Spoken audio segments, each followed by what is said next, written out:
ก็แล้วสวัสดีค่ะยินดีต้อนรับทุกคนเข้าสู่ช่อง Pancake CCC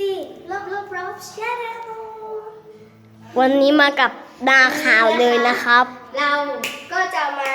รีวิวน้องลอร่านะคะ อยากรู้ยังว่าเป็นอะไร ถ้าพร้อมแล้วมาเลยค่ะ โอ้อะไรกันเนี่ย ของเรานี่ค่ะเขาเรียกว่าหนอนจิ๋วสติลเจ๋อ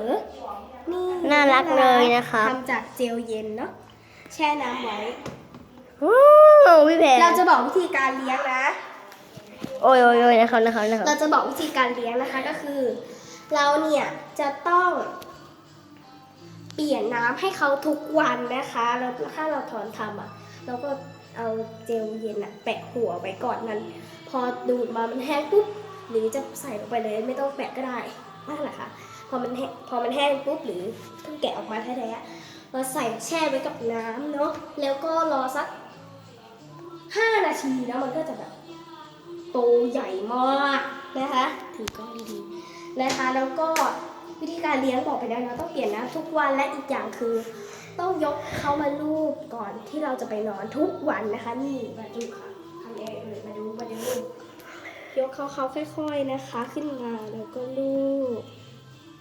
ผมขอรูดนะครับ ผมขอรูดด้วย ไม่ได้ตากล้องอย่ายุ่งตากล้องผู้การนี่นะคะนี่เอาแป้งลงเราก็ต้องเอามาลูบผู้การเดี๋ยวต่อยเลยมา จับ ลูบให้ทุกท่านเหมือนนะแล้วก็ปล่อยเขาไว้นะคะ ใส่ไว้ในอุณหภูมิห้องนะคะ ยังไงก็อย่าลืมกดไลค์กดแชร์กด Subscribe ให้ด้วยนะคะ อย่าลืมกดกระดิ่งด้วยนะคะ เวลาทันเค้กลงคลิปปุ๊บน้องๆก็จะได้เห็นคลิปปั๊บทันทีสำหรับวันนี้ไปก่อนแล้วค่ะบ๊ายบาย